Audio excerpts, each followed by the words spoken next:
Moi, je viens de la ville de Longjumeau. Et donc, la ville de Longjumeau, c'est dans l'île de France, le Grand Paris. Et dans cette belle ville, c'est là qu'on a libéré Paris, dans la Deuxième Guerre mondiale, grâce aux Africains, au continent africain. Et je trouve dans nos écoles, aujourd'hui, on n'en parle pas assez pour notre jeunesse. Et souvent, on dit, il y a un retard, et je ne vais pas faire long. C'est une bonne question. Je suis élu dans la ville de Longjumeau, et je suis fier de tous les élus, tous partis. Il n'y a pas de, pour changer le monde, il n'y a pas de parti politique.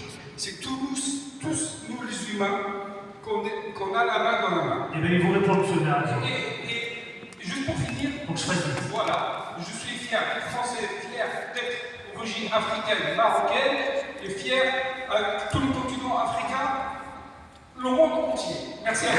Merci. Monsieur Mandetcha, très court s'il vous plaît, comme ça. Oui, non, mais le travail des diasporas, il est mené avec de nombreuses villes, ici, avec le... Dans les écoles, il parlait, effectivement. L'enseignement dans les écoles. Comme vous savez, c'est de l'histoire de la diaspora. C'est l'État français. Les programmes scolaires sont décidés au niveau du ministère de l'Éducation nationale. Ce n'est absolument pas la ville de Paris qui décide de l'enseignement dans les écoles. Mais nous, voilà, nous essayons à notre niveau, à travers ce travail que nous menons sur la mémoire, sur la culture, de pallier les manques là, ils sont. Ben, il faut forcer, monsieur, il faut forcer. Chère madame, on distribue les micros, prénom et questions court à chaque fois, s'il vous plaît. Merci. Ça va permettre à vos collègues de poser des questions. Merci. Je parlerai sur la transmission et la mémoire. Je suis Marie-Thérèse Altermat, la présidente de Chêne et Baobab. On vous entend très bien. Allez. Donc, vous m'entendez? Très bien. Ok. C'est une association qui milite, qui œuvre pour la préservation de la mémoire des anciens combattants, des tirailleurs africains.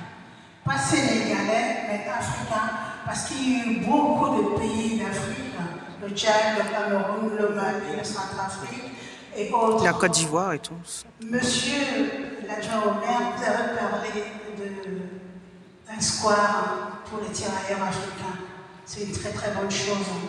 Mais je crois qu'un mémorial serait plus approprié pour rendre hommage à ces milliers d'Africains qui sont venus libérer la France, qui sont morts pour la France. Nous les appelons les héros de France venus d'ailleurs. Et nous organisons tous les ans, ça fait la 20e année maintenant, une conférence pour la commémoration de ces tirailleurs. Je remercie d'ailleurs M. Larcher qui nous donne très souvent, tous les ans, une salle au Sénat pour parler de leur participation et de leur sacrifice. Nous déposons également tout le mois de novembre une gerbe de fleurs sous l'Arc de Triomphe. La prochaine cérémonie, ce sera le dimanche 3 novembre. Je vous invite d'ailleurs, monsieur le maire, de participer à cette cérémonie. J'aimerais vraiment une dernière chose, que la mairie de Paris nous associe, les associations et les historiens. Je parle à l'historien, je pense à l'historien Éric Dérault, qui milite beaucoup pour cette mémoire et qui associe également les associations et les quelques tirailleurs qui restent encore vivants. Et qu'on pense aussi au dossier des ayants droit, parce que ce dossier a été oublié. Alors que ces tirailleurs ont eu des familles, des enfants, des ayants droit, nous travaillons également avec le secrétariat aux anciens combattants et l'ONAC pour que ces tirailleurs qui ont laissé des enfants, qu'ils puissent aussi avoir les droits. Je vous remercie. Merci pour cette précision, monsieur Mandetcha. Qu'est-ce que vous voulez répondre, s'il vous plaît? Paris est un monde, mais Paris reste quand même une ville. Je répète, il y a un État qui s'appelle l'État français. Nous faisons ce que nous pouvons à notre place. Paris, c'est la capitale. Pour jouer notre rôle de vigie, pour jouer notre rôle d'interlocuteur vis-à-vis du gouvernement de la France. Évidemment, si nous pouvons pousser, relayer pour qu'un tel mémorial existe, eh bien, nous le ferons. C'est quand même 20 arrondissements. C'est un pays dans le pays. Ma collègue adjointe à la mémoire pour que les associations associés au tissu associatif déjà nombreux que nous sollicitons. Mais évidemment, nous menons, et pour la question des réparations, alors là, c'est vraiment en dehors de nos compétences, il appartient au gouvernement de la France. Faut transmettre. Je n'ai pas le mandat de le faire, j'ai un mandat d'élu local, et donc c'est au gouvernement de la France et au président de la République Emmanuel Macron de se prononcer sur ce genre d'enjeu. Autre question. On peut encore prendre une série de questions. Je vois plein de mains levées. Jeune homme, allez-y. Oui, Prénom. bonjour. Marwan Mamri, en tant qu'étudiant français sur Paris, en qualité de commercial, je vous pose une question à vous, Monsieur Abbas, maire de Dakar. Je voudrais savoir ce que vous attendez de la part des nouvelles générations, des personnes de mon âge qui sont dans la vingtaine. Quelles sont les valeurs et forces que vous attendez des ressortissants de votre pays pour le Sénégal et même à vous tous de façon générale? Une question, monsieur le maire, vous répondez, et puis tous les autres aussi. C'est vrai, 20 ans quand on a 20 ans. Sur les valeurs, d'abord, Allez, 20 ans. notre président poète, l'enracinement et l'ouverture. Quelqu'un l'a dit tout à l'heure, il faut penser à vos terroirs d'origine pour pouvoir évoluer ici avec vos valeurs et revenir donc chez nous.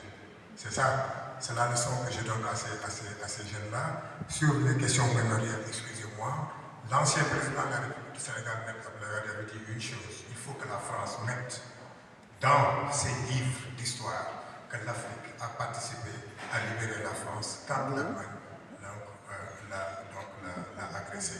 Pour les tirailleurs, il ne s'agit pas des tirailleurs sénégalais, nous l'avons dit, on les appelle tirailleurs sénégalais, mais ce sont des tirailleurs africains. Parce que là-bas à Tchad, ceux qui ont été massacrés ne sont pas seulement des Sénégalais, ce sont des Sénégalais, ce sont des Tchadiens. Ce sont des Ivoiriens. Ce sont des Africains qui ont participé à libérer la France et qui ont eu le seul crime, c'est d'avoir demandé à ce qu'on leur fasse la compensation nécessaire. Donc, vous devez être fiers de vous ici, comme les Français doivent être fiers de chez vous.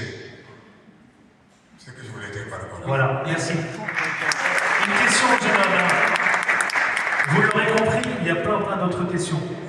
Madame, oui, on pense à vous, je sais que vous êtes du côté, mais je crois qu'elle gère bien, ma collègue, elle est là, je crois qu'elle observe assez bien les mains levées, là, il n'y a pas de souci. Madame, votre prénom, s'il vous plaît. Merci. Je m'appelle Anna Bang, je suis fondatrice de l'association Anaïs. Ça fait 10 ans qu'on traite les questions du numérique dans les quartiers politiques de la ville. Ce qui nous a valu aujourd'hui le trophée de l'économie sociale et solidaire en 2024. Aujourd'hui, notre engagement, c'est de pouvoir amener cette expérience au niveau de la banlieue dakaroise. C'est un endroit, un levier de jeunesse. À Kermassar, comme à Guédiouaï, les jeunes ont envie de travailler. Mais quand on observe pendant l'été, il y a énormément de jeunes qui traversent cette Méditerranée et ça fait mal, ça fait saigner, ça fait terriblement mal pour l'Afrique, mais pour ceux qui sont ici de la diaspora. Pourquoi? Parce que la question des collectivités nous importe. Si on peut être un relais pour pouvoir accompagner via nos projets, par exemple, Cœur Connect, qui est en train d'accompagner des jeunes à créer les entreprises dans cette banlieue où près de 75% de cette population est jeune, mais n'a pas les moyens, n'a pas les formations qu'il faut. Cette éducation dont on crie haut et fort, on a envie que cette éducation pénètre dans les villages, pénètre à l'intérieur du continent, parce qu'on a cette richesse humaine qui constitue aujourd'hui et qui constituera demain le levier où les jeunes ne traverseront plus la Méditerranée. Nous, on tend la main aux maires de Dakar, on tend la main à l'ensemble des maires, parce que c'est vous qui pourront aider cette diaspora à implanter des projets, parce que le réseau de business femmes actives, c'est près de 14 nationalités et on est 60 femmes qui essayons d'apporter cette voix qui pourra construire ici et là-bas. Et vous avez raison de parler du rôle des femmes dans la diaspora, vous avez raison, elle est très importante. Ils jouent un rôle très important.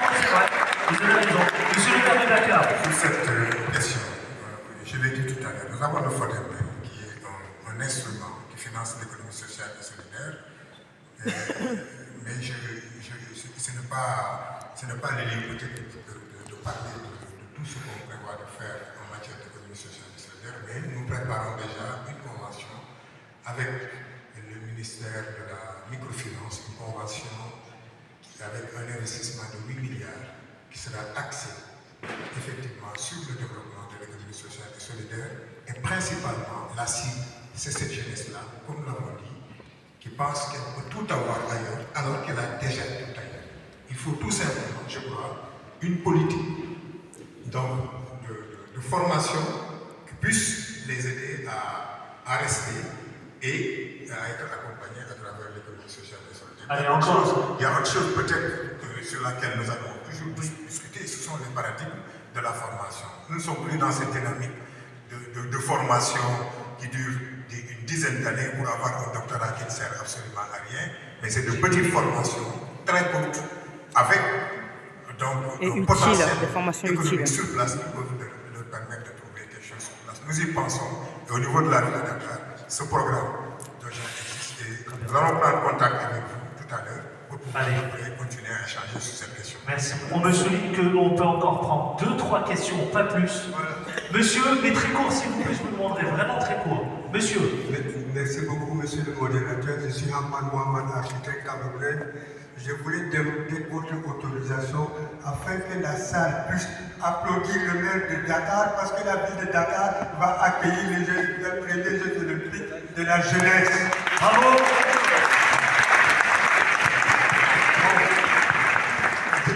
Deuxième point, c'est que le maire de Dakar a beaucoup parlé de l'immatériel.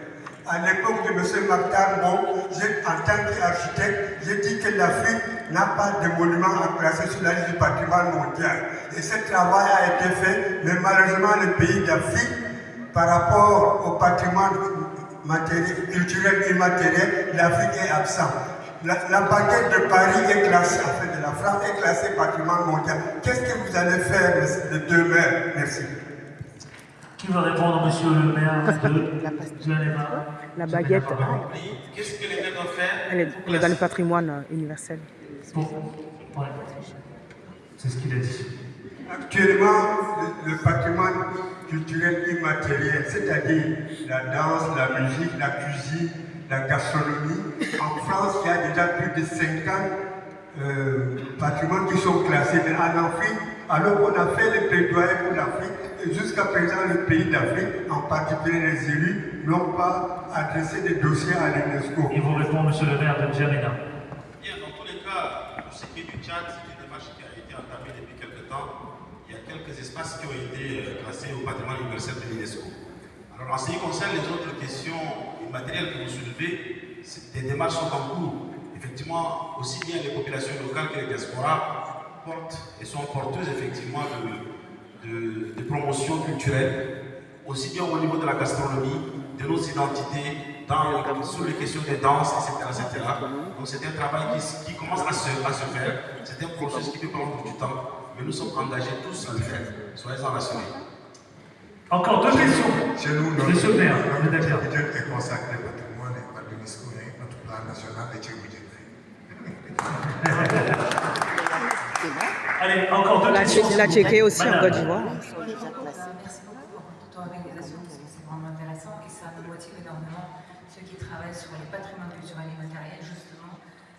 Donc, étant moi-même musicienne, chef d'orchestre et chercheuse de musicologie, donc également j'ai fondé une association qui travaille sur le PCI, patrimoine culturel et matériel turkmène, et on est en train de travailler sur un grand festival qui va faire rejoindre la diaspora culturelle, je l'appelle, du monde entier, à venir à Paris, se présenter et de montrer ce que c'est l'archive d'Asie centrale et tout ce qu'on avait avant, pour dynamiser aussi cette dynamique, l'échange, effectivement le retour de diaspora dans le pays, ou de dynamiser les échanges diplomatiques par la voie culturelle, puisque les mots, quand ils manquent dans certains régimes, c'est la musique qui prend le relais.